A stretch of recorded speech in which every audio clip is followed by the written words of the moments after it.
off today directional derivatives, and in particular we're going to look at those questions which talk about the maximum rate of change of a function. This particular one is a 3-variable fourth dimensional function, and you want to know what the maximum rate of change, right? What's the fastest amount and in what direction does that happen? And it happens at the gradient evaluated at the point, and the magnitude of that is the length of that vector, the magnitude of that vector. So to give you an example, I'm going to do 3 questions. One is just kind of warm-up question. So imagine you have a function, well, it's going to be a 2-dimensional, 2-variable, 3-dimensional function. Let's say it's that guy, and it's going to happen at the point 16,9.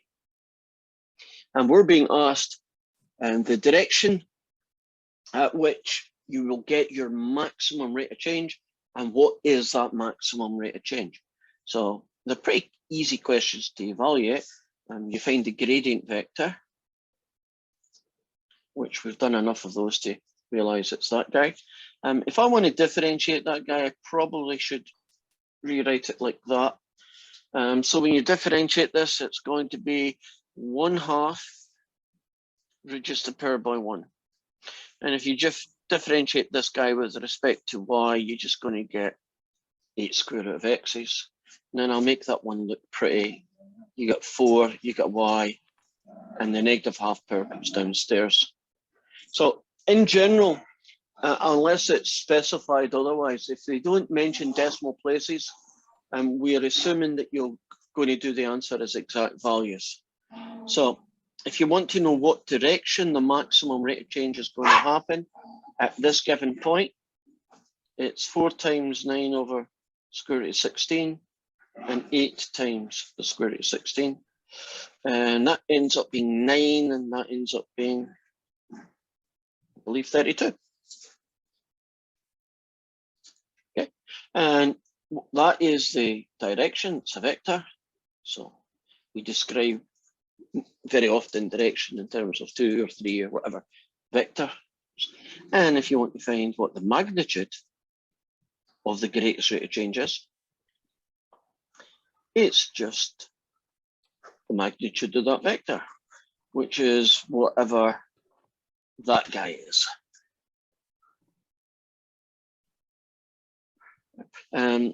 If you calculate that, I guess I should do it. You're going to get 81 plus 32 squared, which is 1105. I don't think that one simplifies, I'll assume it doesn't. And that is the magnitude, and that's not going to change. But when you do a direction vector, can't you do any multiple of that one? And so I'm quite happy with that answer. But if I did it as a unit vector, wouldn't it be that guy?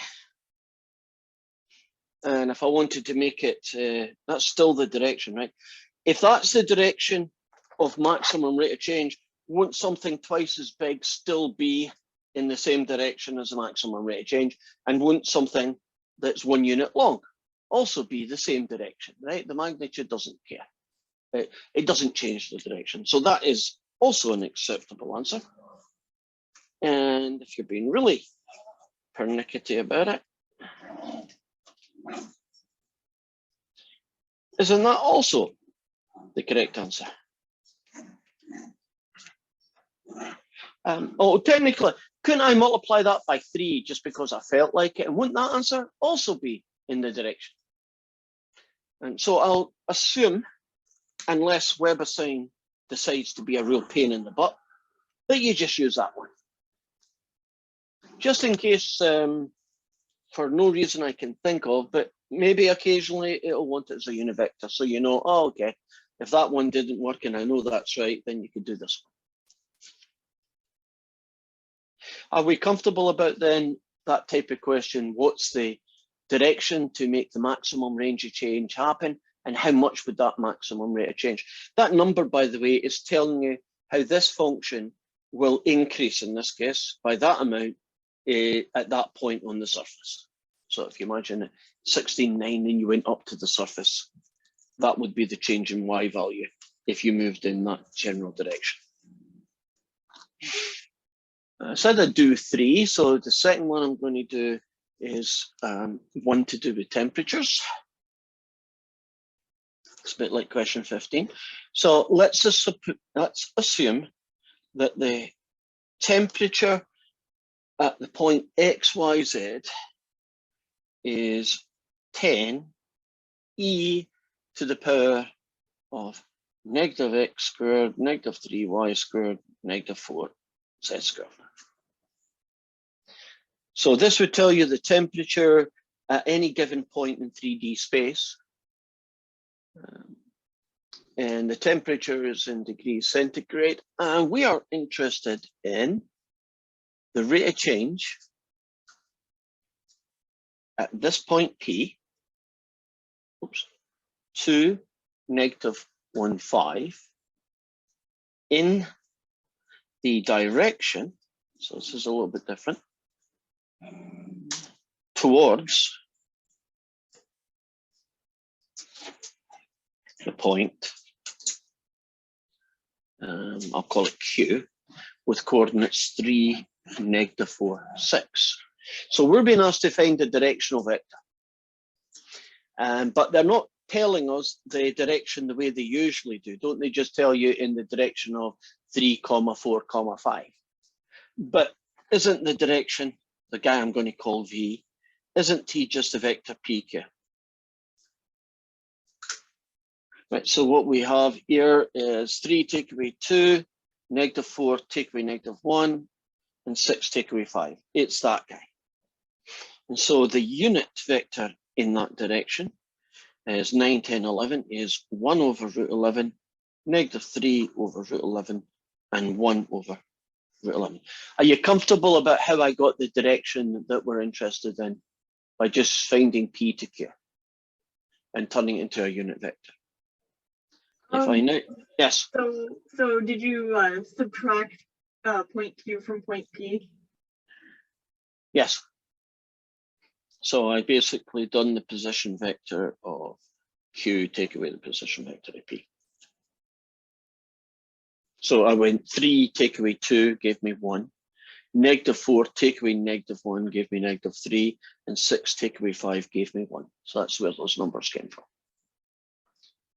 Now, if I find the gradient vector, if you differentiate this guy with respect to x, you will eventually get negative 20 x e to all that stuff, comma.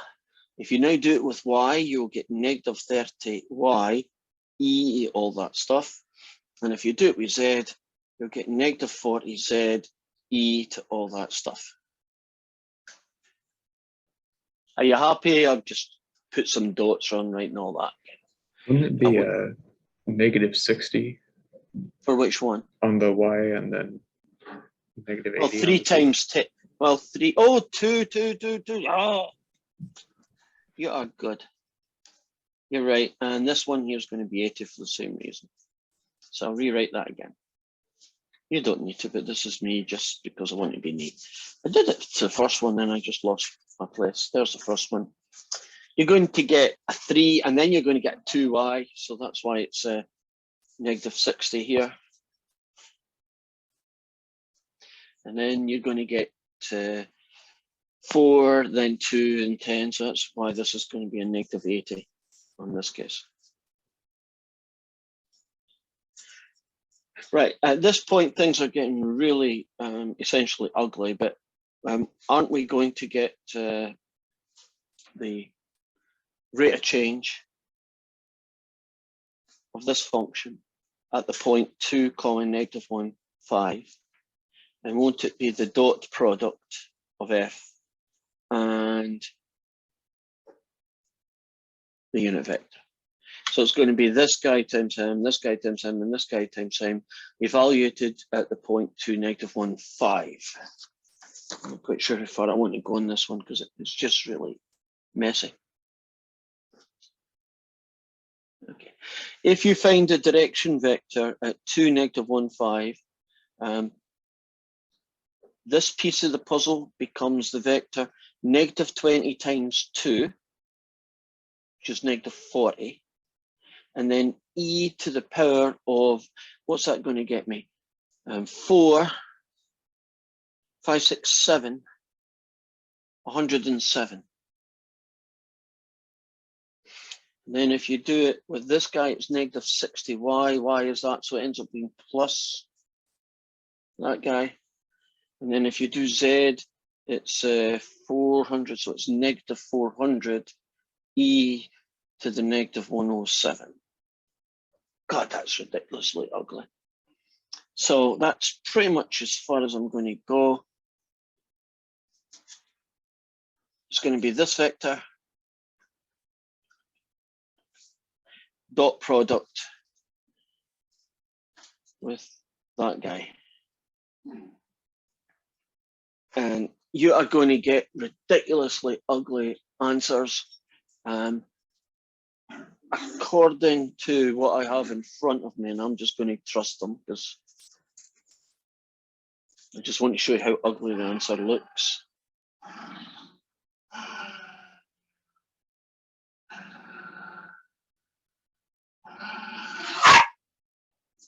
Guys, cut it out. Right, I think it's going to be that. I won't pay too much attention to that because I changed the numbers, so the answer might be different because of that. But essentially, the gist of what you do is there. The details are in, the devil's in the details because it's so messy. And one more guy. I think it's the last question. Yes, it is. Actually, I don't need the last one. That was the only application one they had. Okay, we're good. The last one is just a normal get the directional derivative and then what direction is the maximum rate of change and what is that maximum rate of change. Right, it's just like the first one that we did today.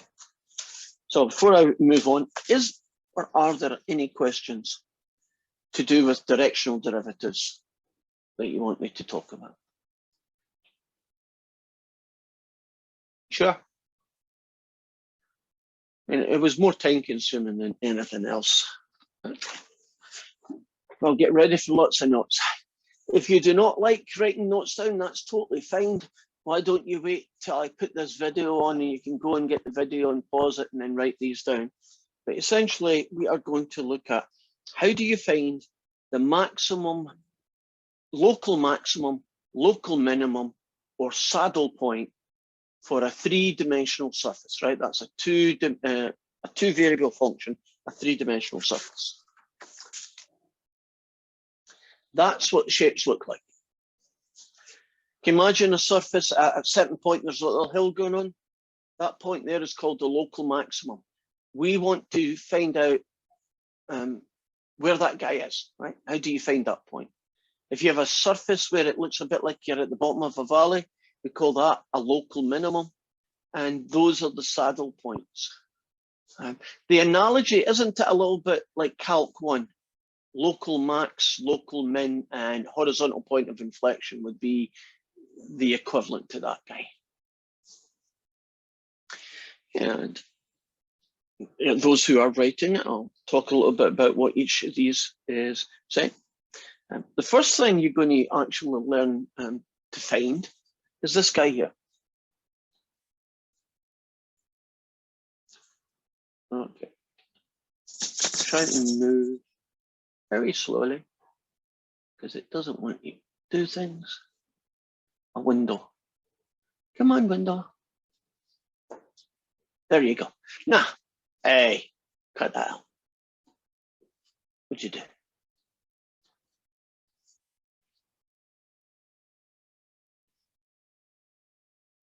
I'm still pausing because I've got this window's in the way of my whiteboard and I can't see what I'm writing. Or at least I can't see what you can see. Yeah, that's better. Okay. We're going to calculate this thing called D. D is a function of X and Y. So what I'm doing right now only works with 3-dimensional surfaces, right? local max, local min, and saddle points. Now, can you extend it beyond that? Yes, but when you do that, the math gets really, well, it's already hairy, but it gets really, really hairy if you try and do 4, 5, or 10 dimensions. So this is a 3-dimensional surface, right? 2 variables, x and y, and z is response variable. There's a guy called d of xy, and it's the second derivative of x times the second derivative of y, take away the second derivative of xy squared. This is the determinant or discriminant, I've heard it called in some books. Now, that guy, you evaluate at what's called the critical numbers. And a critical number is points where the first and derivative with respect to x and the first derivative with respect to y is 0. Can you imagine why that would give you an idea of where to look? Right. If the first derivative is 0, won't you get a horizontal line? Now, can you imagine this is a 3D shape? Won't you also get a horizontal line if you go the y-axis? So you're looking for partial derivative with x being 0, partial derivative with y being 0. And we call the points where that happens critical numbers. Now, if you have a surface and it's a continuous one, and you know the critical numbers, those are the places where the local max, local min, or saddle point live. Right. So once you've calculated them, if at any given point, AB, you've got a critical number, you know that that's happened because the partial derivative of x and the partial derivative of y are equal to 0 at that point. So you've got a critical number.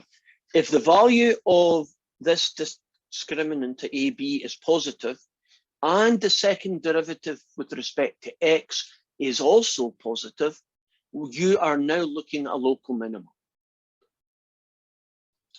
I know that says greater than, and yet the answer is a local minimum, not what you might think a local max, right? But it's a local minimum. So if the discriminant is positive and the second derivative is also positive, you've got a local minimum. If you've got a critical point, right, everything's 0, and this guy is 0, but the second derivative is negative, then you're looking at a local maximum. If you have a critical number and the D guy is negative, then you have a saddle point. So do you see one of those three combinations is likely to happen? Now you might be wondering why it's the second derivative with respect to x that you look at and not the second derivative with respect to y, or maybe a combination of both of them, why you don't look at both. You could look at the second derivative with respect to y, and as long as this is true, you'll also get the same conclusion. But since you only need to look at one of them, we choose to look at the x's. So there's a number of things you need to do. They're going to give you a function, and you're going to go looking or hunting for where the local max and local mins in this shape live, right? And the first thing you're going to do is you're going to find the critical numbers. You're going to find out any points, because there might only be 1 or 2, where this is true, where the partial derivative with respect to x is equal to the partial derivative with respect to y. No, and they're both equal to 0. And that sometimes requires quite unusual algebra. So you're going to find some algebra skills being used here. So you find that guy, and then you calculate this fella and the second derivative at this key point. And depending on what combination you get, you're going to say local max, local min, or saddle point. Okay, let's show you that in action. I think you'll get a good feel for what's happening if you can just imagine a question and how this would help. There's my little definition of a critical point. So who shall I look for? Okay, polynomials are the easiest to deal with, so let's do that. I have a function that looks like this. So it's x squared plus xy plus y squared plus 2y. And step one,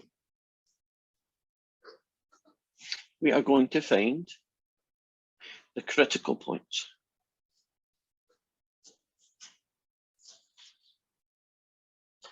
So the partial derivative with respect to x is 2x plus y.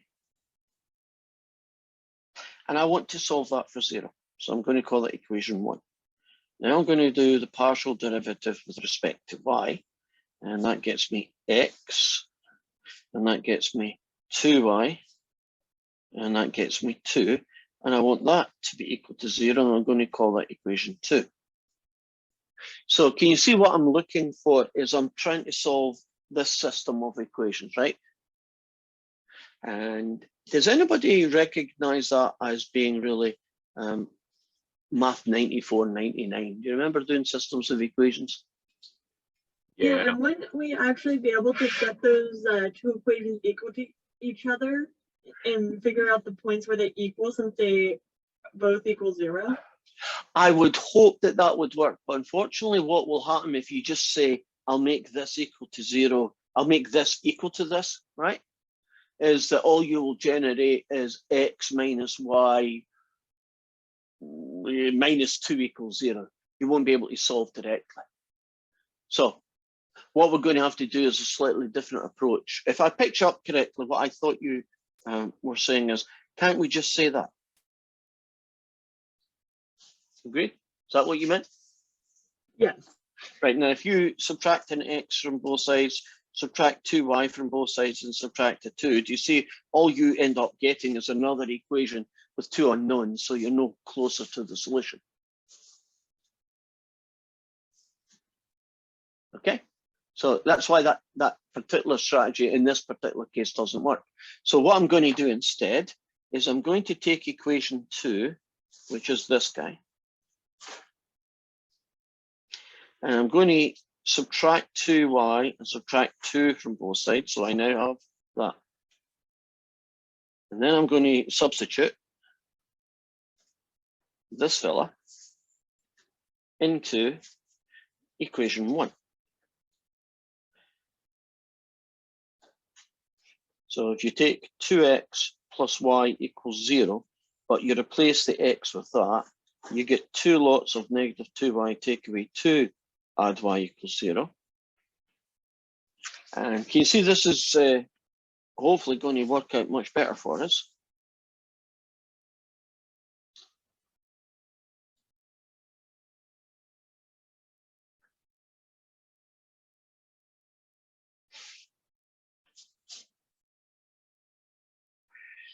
Are you happy about y being 4/3?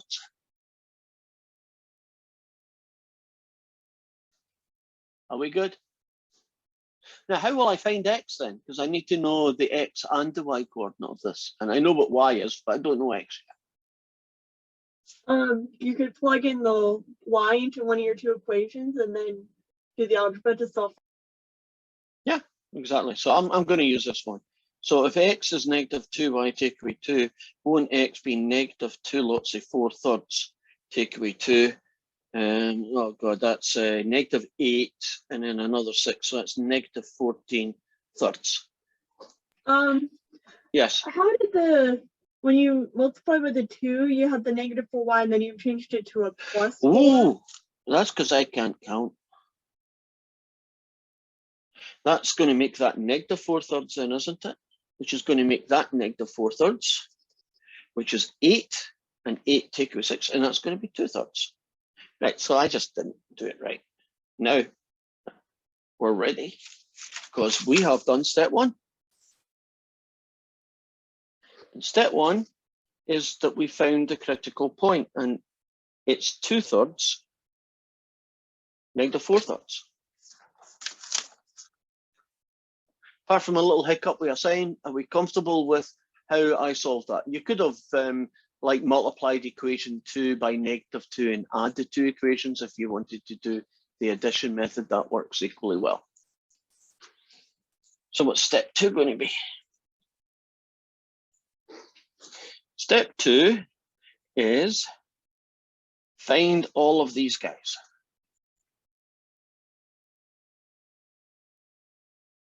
Oops. I have as my original function x squared plus xy plus y squared plus 2y. I already know f of x, which is this guy. So I can get that guy is 2. So there's one of the things I need. Since I already know f of x is this, I can now do that one, which basically says differentiate that respect to y, and I get 1. Okay. And I know this fella.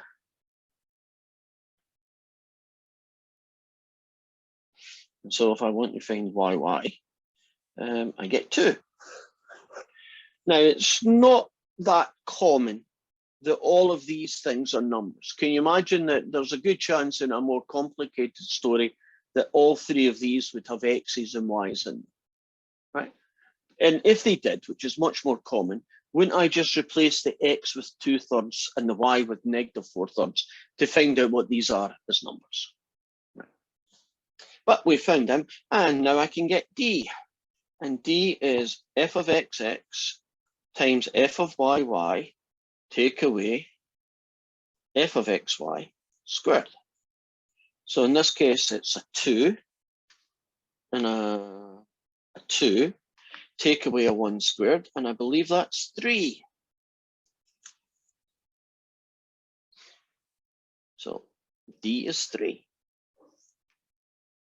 So step 2 is basically just find all the building blocks, right? Find the values, and we want numbers for all these things. And then the last step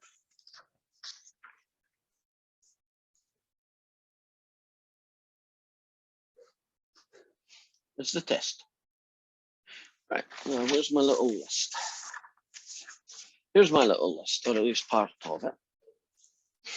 In this particular story,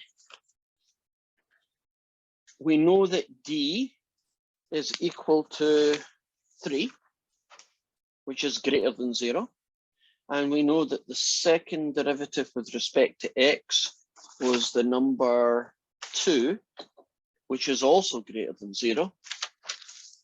So what conclusion do you get to this story?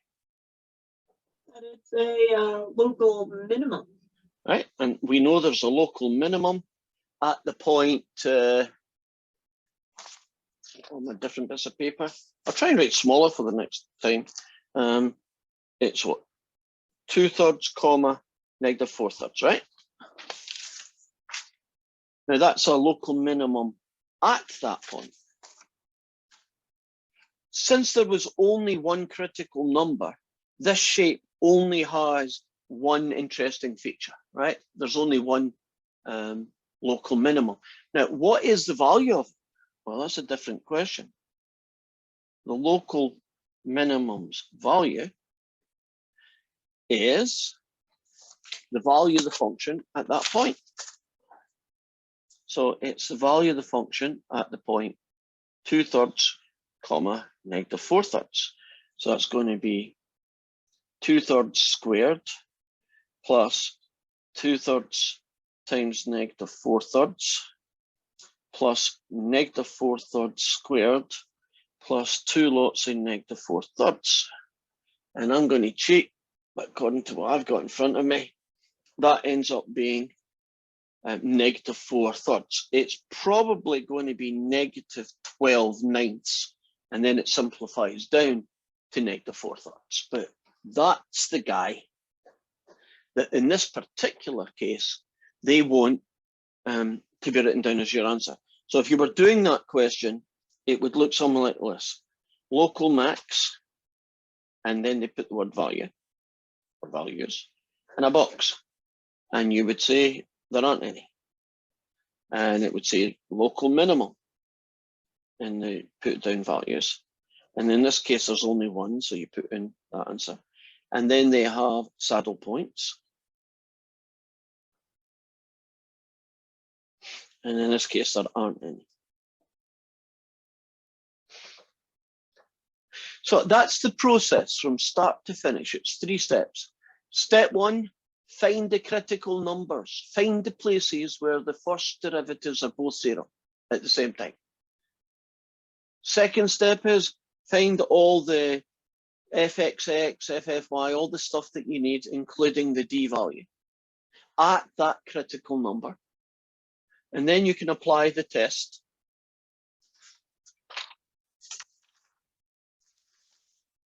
If that happens, local minimum. If this happens, local maximum. If the other one happens, which is basically that that's negative, you have a saddle point. And to finish this question, I am going to put this guy, and I'm going to put him into some software, and we'll have a look at it. And our prediction is that at this point here, the function is going to be basically like a big bowl, isn't it? And at the bottom, that's going to be the coordinates of where it happens, and that is going to be the y value. So fingers crossed, GeoBra. And based on the fact I can't count, how comfortable are you that this is going to work? Tia, are you comfortable that I did this one at least good enough to work? Yes, I am confident in your ability to count. Oh, well, you are.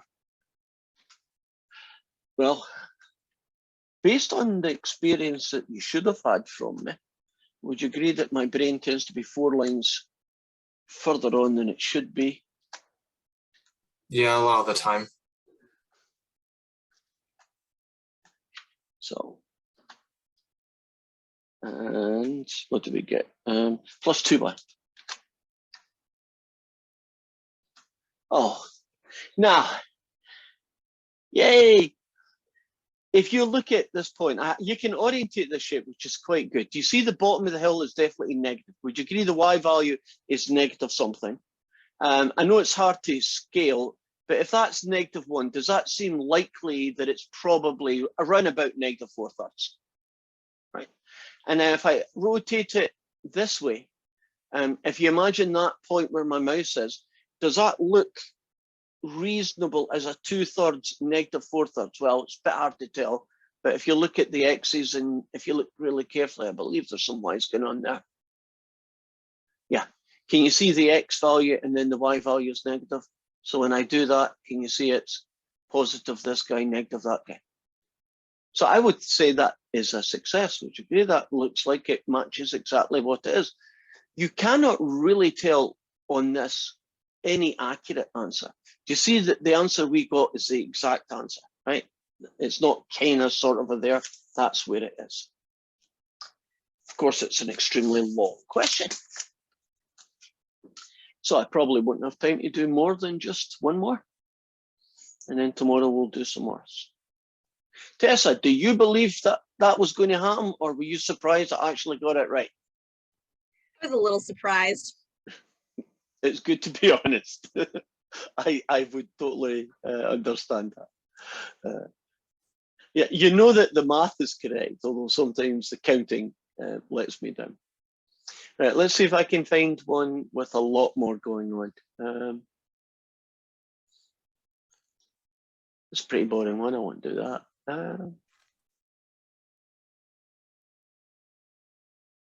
That's boring.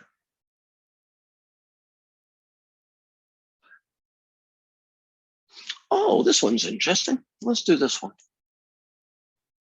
We have a function, x minus y, 2 take away xy. Now, we're going to basically do the same, you know, all the way through all the good stuff and so on, and that's fine. But I'm going to show you the shape first, and then we're going to do the math second, so that we kind of can say, oh, it really did work. So you can bear with me for a few seconds. I'm going to try and go back to GeoBra if I can. I think I have to go out and in. There we are. Are you looking at GeoBra right now? Right. So I'll rub out this one. And I'll type in Z equals X take away Y.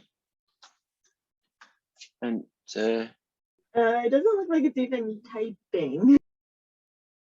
oh, I don't know where I am. I'm too busy looking at my keyboard and not at the screen. So we get Z equals X take away Y. That's working now. Finish that bracket and 2 take away XY.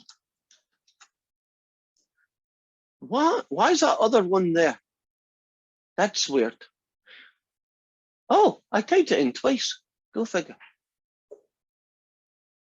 Delete that one. Stop moving.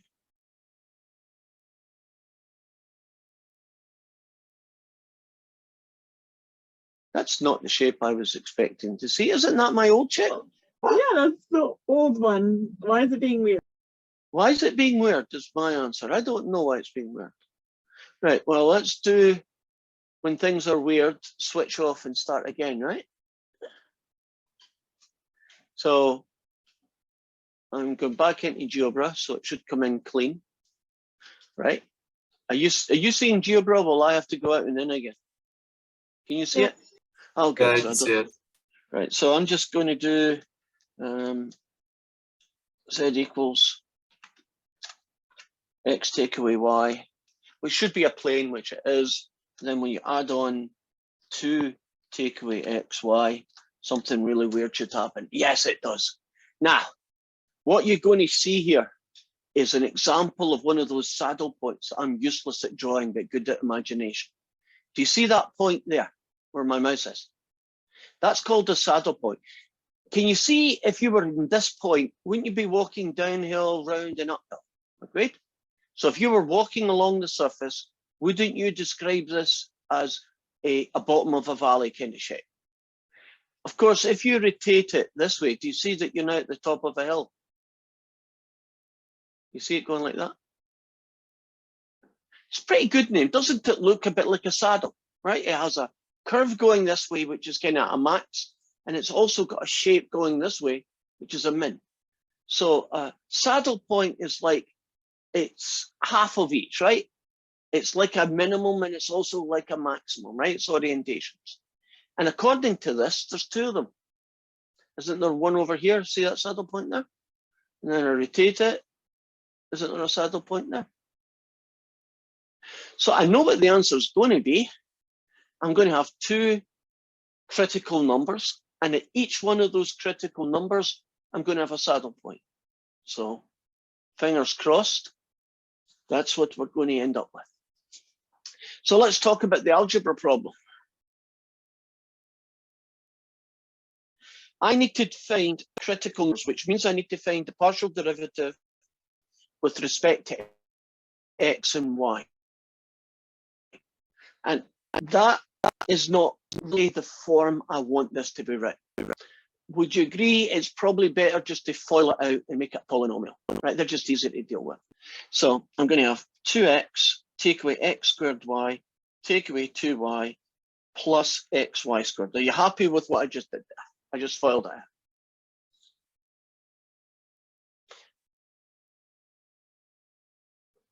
So the partial derivative with respect to x is 2 take away 2xy plus y squared.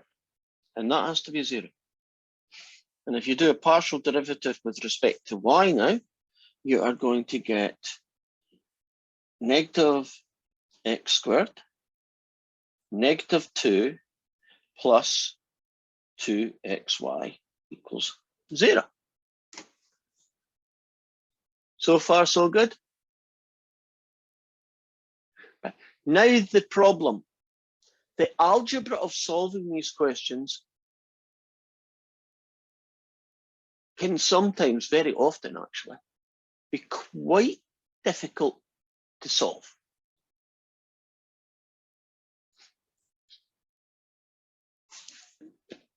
Any suggestions? I'm trying to find the solution they've got, make sure I'm going the right road. There we are. That's not the one I want. I I think we could take equation 1 and solve for y. No, wait, can we? Well, I'm calling this 1 and I'm going to call this 2. Couldn't I take equation 1 and solve for x? So you're on the right track, but the other variable. Does that seem reasonable? Right, so let's see what that looks like. So I have 2 take away 2xy plus y squared, right? And it's going to equal 0. So that's negative 2xy is going to be negative y squared take away 2. Oh, why don't we just bite the bullet? Is it okay to do that? Because all these negatives are just a distraction.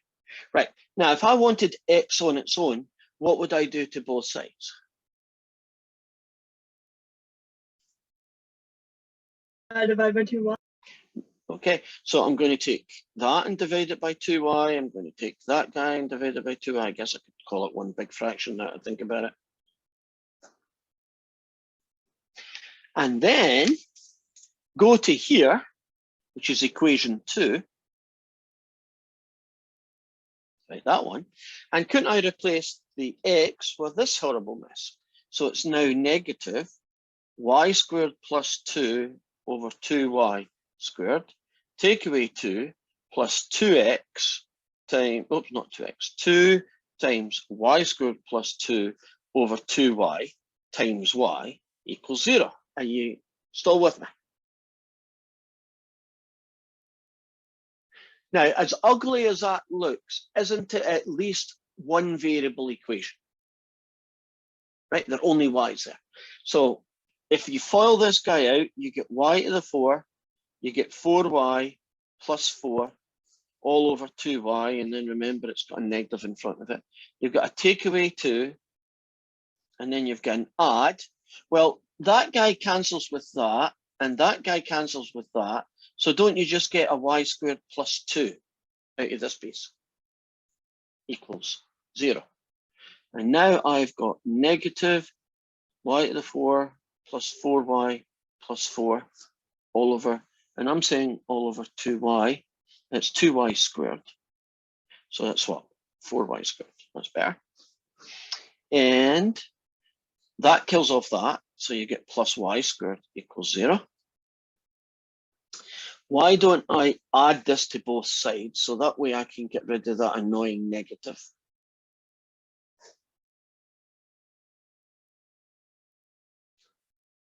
Okay, we're getting close to this. What do you think I should do to both sides now? Square root it. Ooh, I see why you're doing it, because you see a y squared there. But if you think about what's going to happen over here, would you agree that would get ugly really quickly? Yeah, so I would say multiply the 4y squared by the y squared. Say that again. Multiply the 4y squared by the y squared. Multiply. So are you saying multiply both sides by y squared? Is that what you're saying?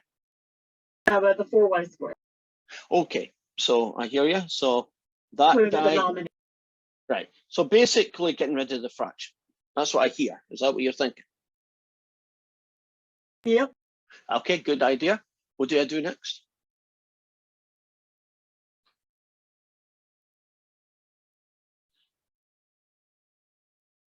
And then we could subtract the 4y to the 4th.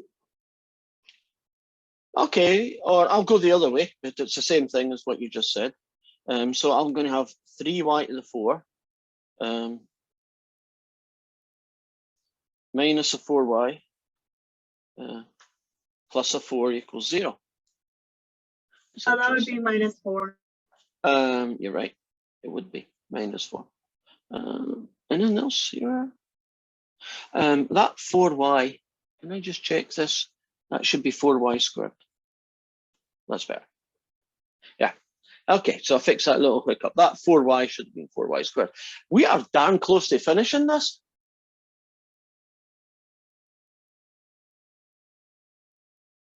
Can you see a quadratic equation here?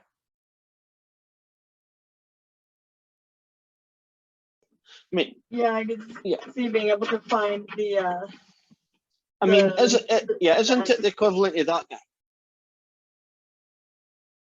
And all I'm doing is saying x is y squared. So with a little bit of luck, there should be a combination out there that gets us what we want. So if I call it 3x squared minus 4x minus 4 for a minute, it's going to be 3x and an x, agreed? And I believe it's going to be a 2 and a 2. And if I make that negative and I make that plus, I can get that. And the only reason I called it x is so that I could do this. And a lot of people don't need the x trick. Do you agree that that's the factoring of that horrible thing? Right, foil it out and check it, but that works. Well, we're almost done. This guy, there's no real solutions. So you don't get anything out of it. On the other hand, don't you get plus square root of 2 and minus square root of 2? Right? And if you know the y's, I've run out of time here, can't you then get the x's? And so we found the critical numbers. And you say, well, if I know the y's, how do I get the x's? Well, if I go somewhere back here, do you see this is x over here? Won't you just square this guy, add 2, and then divide by 2 times the square root, and then do a similar one with a plus? So I should be able to do that in my head. That's 2 plus 2 is 4. 4 over 2 root 2. That's 2 over 2 root 2. That's 2 times root 2 over 2. That's root 2. Wow. And I bet you that's negative root 2. So the critical numbers end up being root 2, and negative root 2, negative root 2. So there's two answers, two places where something interesting is going to happen. Don't we already know that they're both going to be saddle points? If I had time, which obviously I don't, couldn't I get the fxx, fxy, fxy and calculate the d and prove that the d value was negative and therefore it is a saddle point?